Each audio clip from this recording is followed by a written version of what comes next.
Hello, I'm Antoni Cimolino, Artistic Director of the Stratford Festival and the director of tonight's film, Macbeth. And with me are two brilliant stars, brilliant because of their work and their hearts and their souls. They are stars for both stage and screen. And I'm talking, of course, about Krystin Pellerin and Ian Lake. Are you there?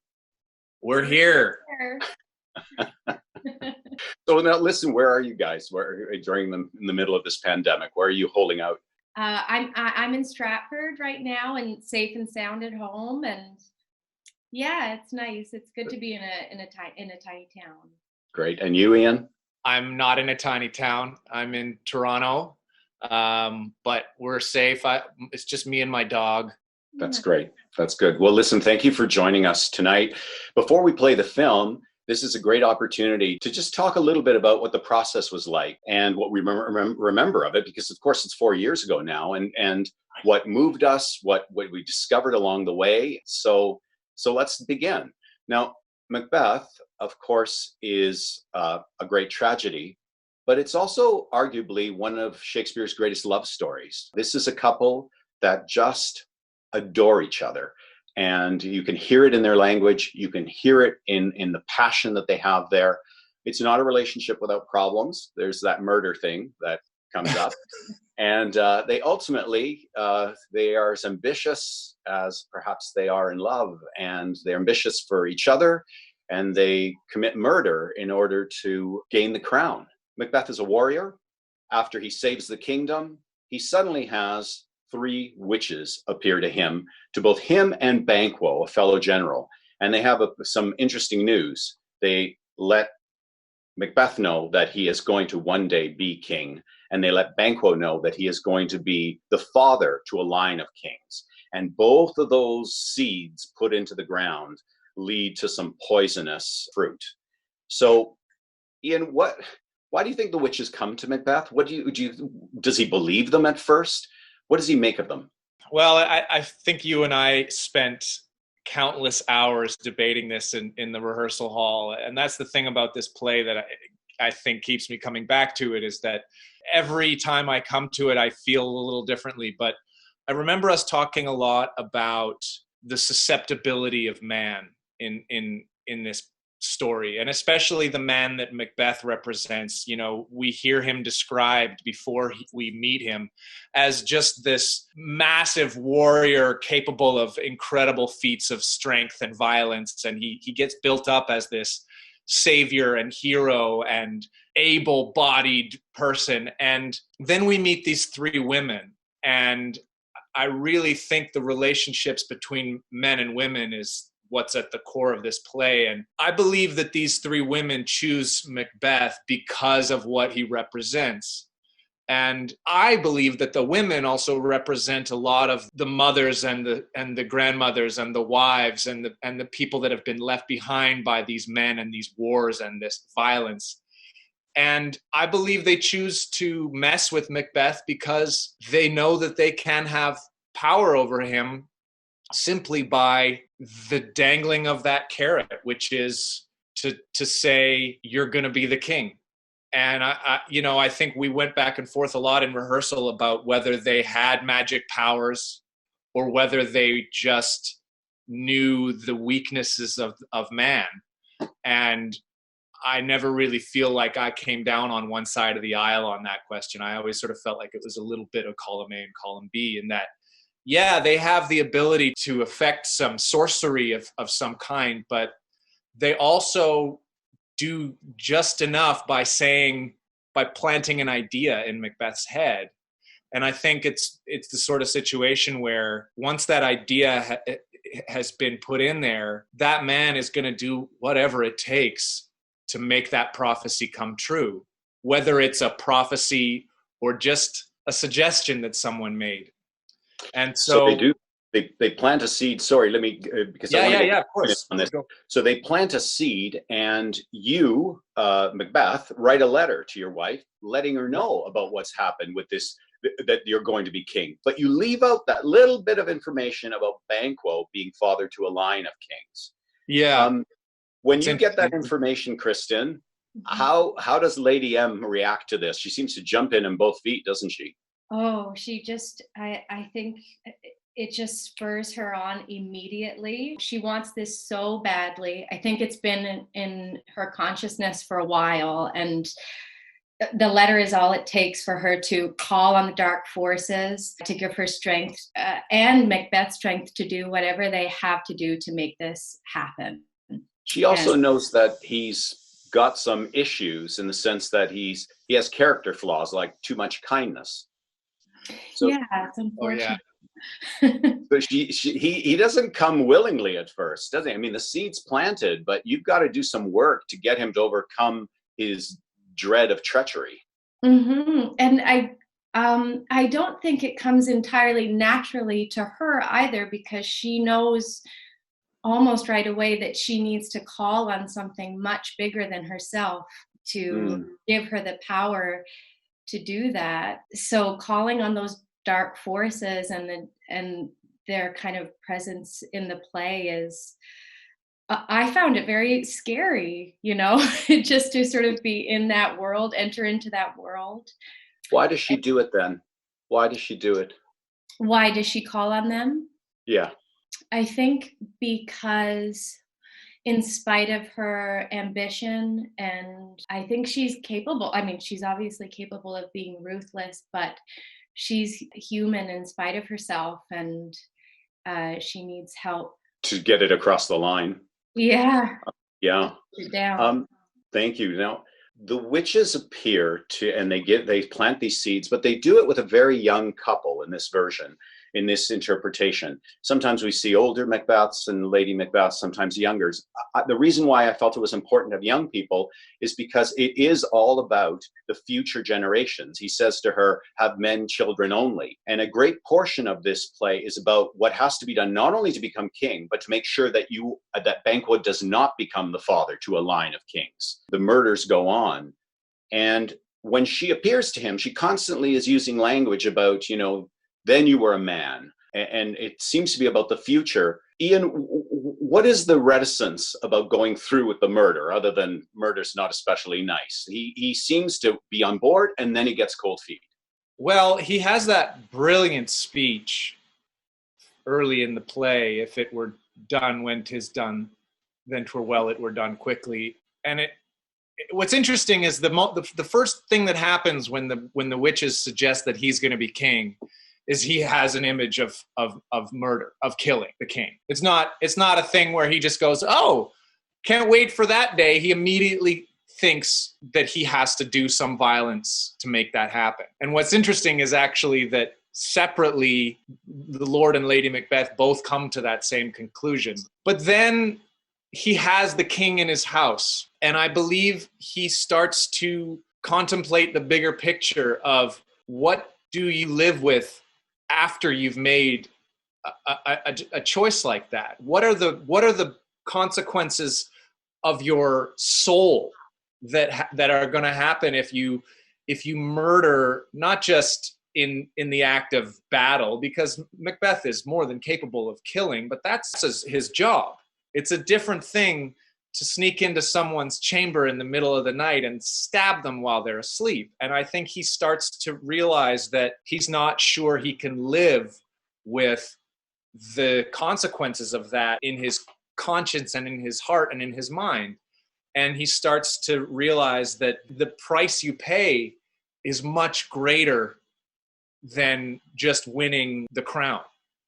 Kristen, does Lady M have those realizations? She seems, when she says a little water washes us of this deed, does she have those qualms and she overcomes them? Or do you think that in some ways she is innocent of that?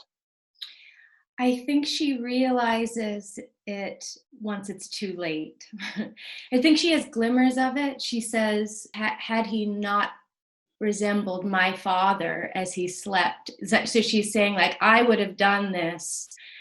I would have done it myself if he hadn't looked like my father, had he not reminded me of my father when I watched him sleeping there. So she has flickers, I think, and then she pushes them aside. And I think that results in her unraveling. You know, it's interesting. Usually couples, like when you have more than one person talking about a decision, you get to a better decision. But here they kind of come to the worst possible decision.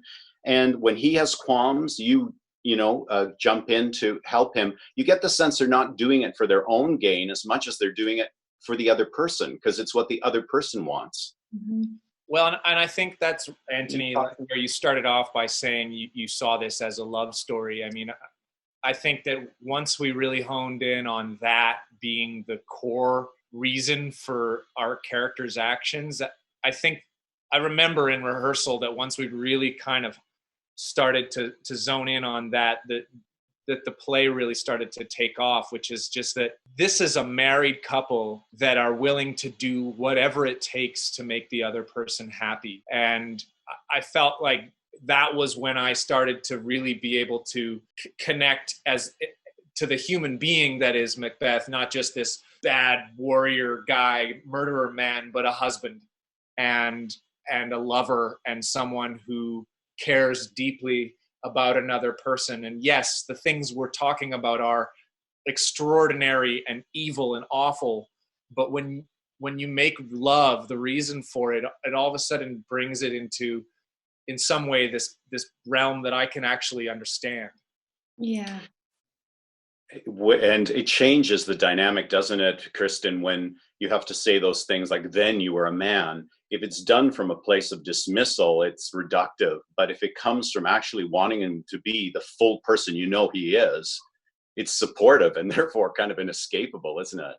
It is. And when you come at it through the lens of loving somebody so fiercely, it helps you get to those dark places, like the highs and the lows of the play, because the play really gallops, I find, and you almost can't think your way through it because it happens at such a clip that if you come at it from the point of view of a ferocious love story, it really does take care of itself, or you allow it to carry you through the play, which is the only way you can do it. And I think to add to that too, Antoni, I think it also makes the play more accessible to an audience. Because if it's just this big spooky evil story about sorcery and magic, it's really, as an audience member, I know I sit there and go, oh, wow, cool.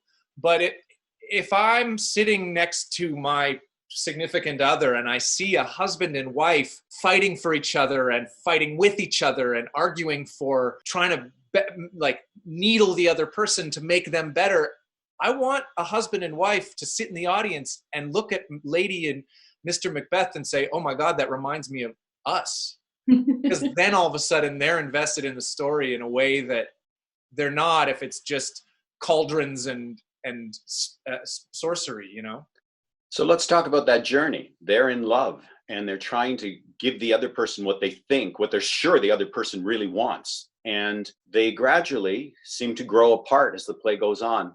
What happens after the murder of Duncan? What immediately happens once you've done the deed?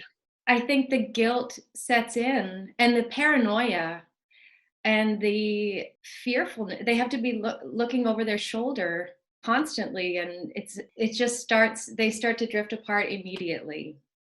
And it seems to settle in on him first. In Act 3, Scene 2, she's saying things like, you must leave this. You must, stop having these. And here's this warrior who had this single state of man, a killing machine at peace with himself because he was serving the country, is now afraid of everything, isn't he, Ian?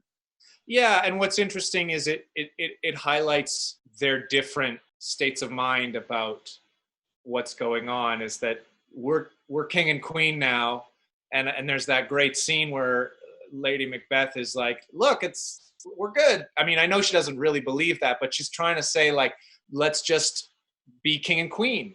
And for Macbeth, it's just opened this door that now once he's started, he can't stop until he's eliminated every sliver of that Banquo prophecy. And I think that's, going back to him not including that in the letter, I think that really sets them on different paths where he's holding this different knowledge of the fact that it's not just done with Duncan. He has to eliminate every threat, and not just Banquo, but imagining there could be, he just starts making up everyone as a villain. And I think it was really interesting, actually, just to side note, that you cast Scott as Banquo.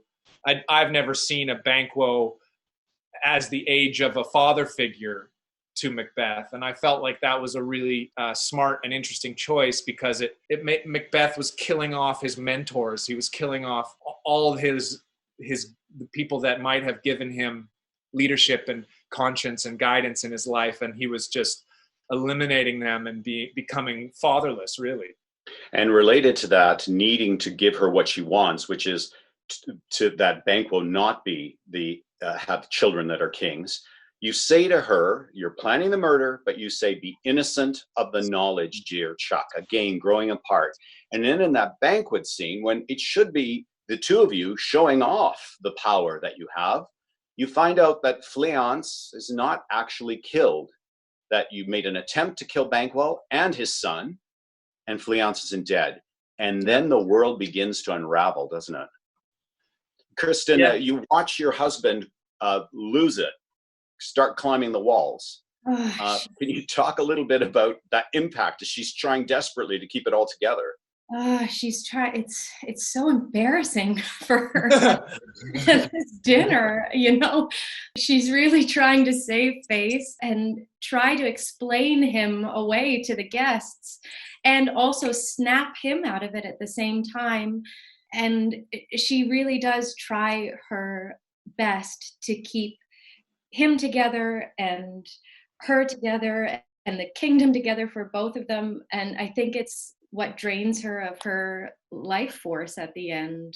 I think that she's spent at the end of that banquet scene.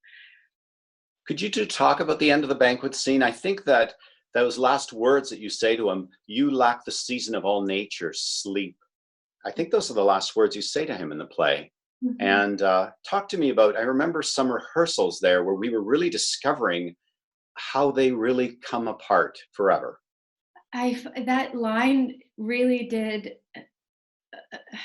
it gave me shivers, to know that how sleep deprived they both are, to the point of, I think that's her really saying, you're not there anymore. Where did you go? Like, please sleep, rest, and come back to me. And you don't see the visions that he sees. And what does that mean to Macbeth, that she's not there with you, seeing what you're seeing? Yeah, I mean, it's really the moment that creates not just that their experience post Duncan murder is different, but just there becomes this division between them where I think it's hard for them to even trust each other. It's hard for him to trust anybody, including her. And that's, I think, the really tragic point, because in that world, she was the one person that he could trust, no matter who was evil, no matter what's going on with Macduff, being gone, and what's going on with Banquo and his potential for treachery. But she was the one touchstone he had, and in that, at the end of that scene, I feel like he feels alone.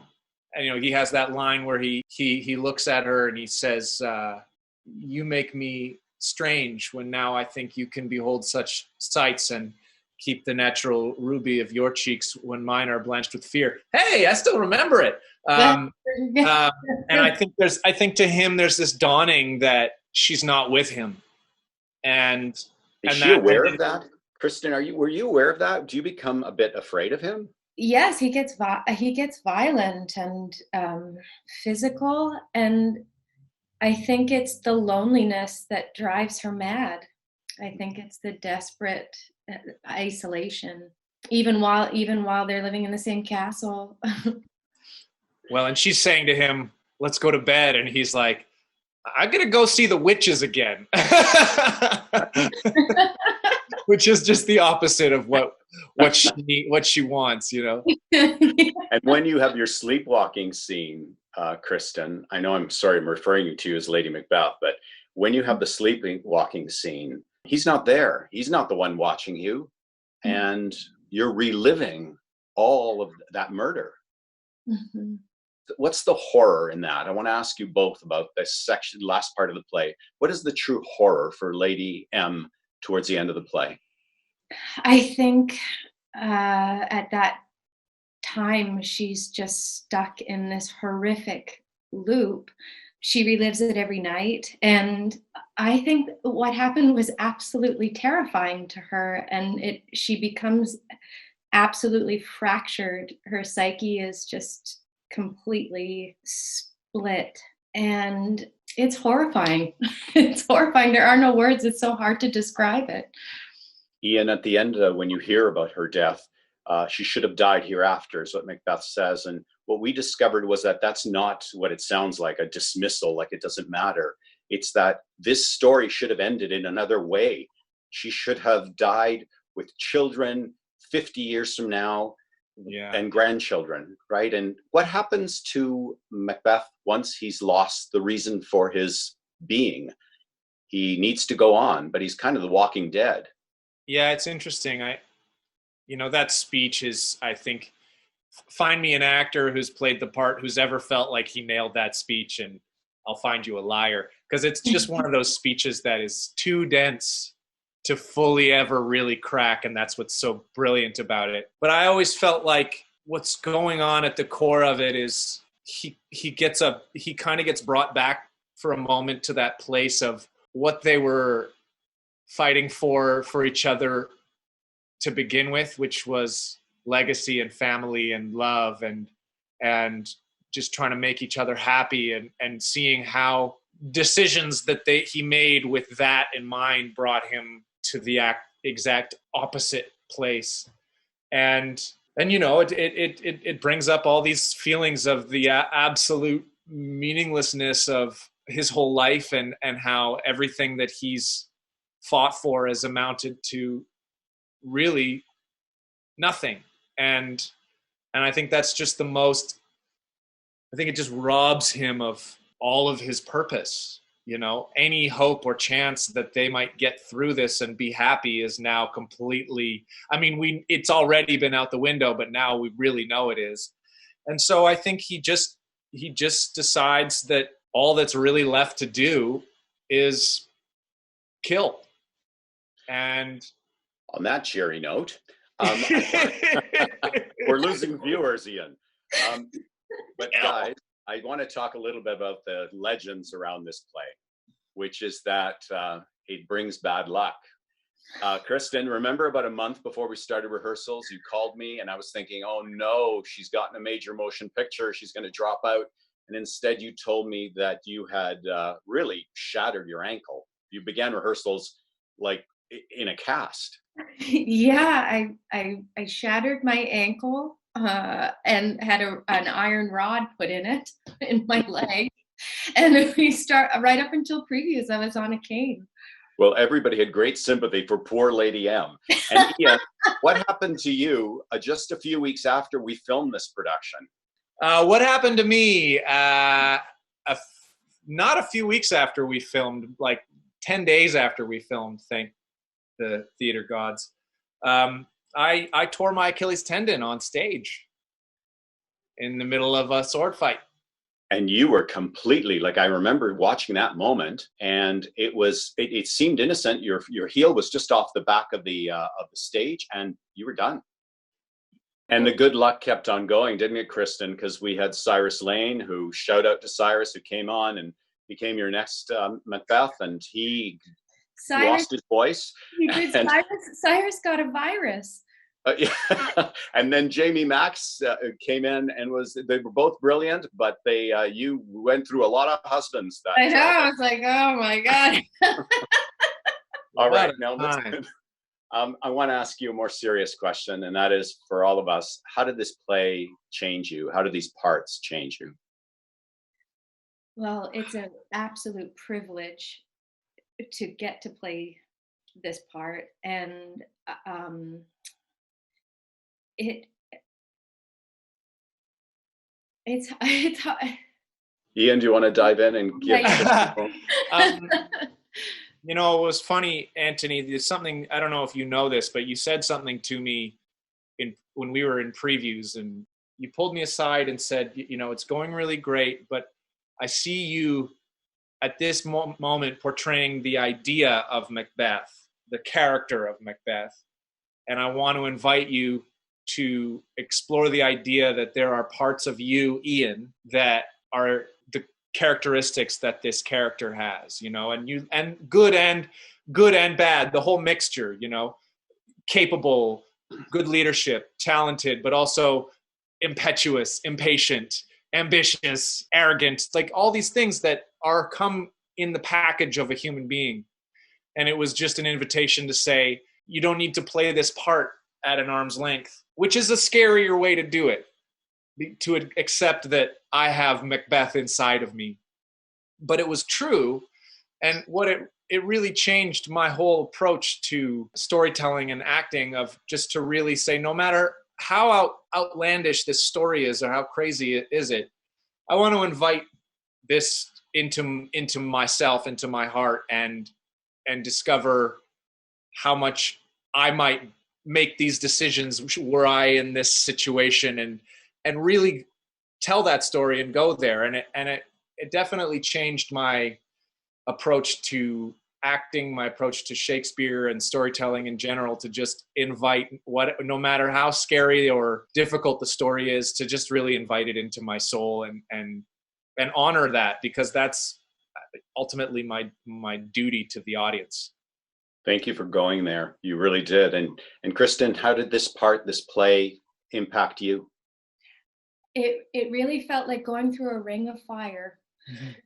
And it stripped me down to my core. I really feel like it forced me into womanhood and my strength in a way that I don't know if I would have experienced that in my real life to that extent. So I'm just extremely grateful to have had the opportunity, and it's just a beast of a play. Krystin and Ian, thank you for confronting this massive play and giving so much of your heart. It's so good to see you both again. What do you say we watch a film? Thank you. Do it. Great to see you. Great to see you too, Antoni. I can't wait to see this again. Yeah, me too. Here we go.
Hello, ladies and gentlemen. I'm Antoni Cimolino, the Artistic Director of the Stratford Festival of Canada, and welcome to the third in our series of Stratford Festival on Film viewing parties. Tonight, we're showing the 2016 production of one of Shakespeare's spookiest and most popular tragedies, the one with the witches, with the dagger that seems to float, and a forest that also seems to move. It's a play famously surrounded by theatrical superstition, so much so that actors hesitate to name it. They call it the Scottish play or Mackers, but most of you will know it as Macbeth. All right, there, I've said it. That's done. Despite its curious reputation for ill luck, audiences always seem to love Macbeth. I think it's because it's such a brilliant study in psychological horror, taking place in a world of violence and fear, a world of ambiguity and equivocation, a world where the supernatural seems never far below the surface. It has the compelling power of a nightmare. And it raises a fundamental question. Are the seeds of evil planted by malevolent agency? Or are they already there within us all, awaiting the right circumstances to germinate and to grow? As we watch this film together tonight, you can comment in real time and ask us questions, which we will be able to answer on Saturday morning at 10 a.m. when we have a virtual Meet the Festival where the cast of Macbeth come together and, as I said, are able to answer the questions that you pose. And tonight, Macbeth will be available to watch here on YouTube free of charge for the next 3 weeks, along with the two other films that we've shown so far, King Lear with Colm Feore, which is available till May 14th, and Robert Lepage's production of Coriolanus, available until May 21st. And you'll find lots of other material there too. Under the title Creative Concepts, you can watch an interview by David Prosser of myself and the designer of tonight's production, Julie Fox, as we talk about how we developed the world of Macbeth. And there's also available my conversation with internationally renowned Shakespeare scholar and historian Stephen Greenblatt, who is going to be speaking to us about the Scottish play and how it relates to today. A discussion that he began in a brilliant book that he wrote a couple of years ago called Tyrant. I promise you, you won't want to miss that. Check that out. Watch out, too, for the next installment of Grant Wynne Davies' In Good Company. This is a series of interviews he takes on with different members of the Stratford Festival Company. This week, he will be meeting with Shauna McKenna and Scott Wentworth, our Scottish couple from 1995, as they talk about life in the theatre at the Stratford Festival and also about Macbeth. And this time next week, please join us here again, because we will be launching the fourth in our Stratford Festival on Film series with a production of The Tempest from 2018, which I directed, with the incomparable Martha Henry playing Prospero. But now let's go to the 11th century Scotland, where the Thane of Cawdor's rebellion against King Duncan is about to be crushed, and while three weird sisters are the harbingers of a whole new doom. Ladies and gentlemen, William Shakespeare's Macbeth.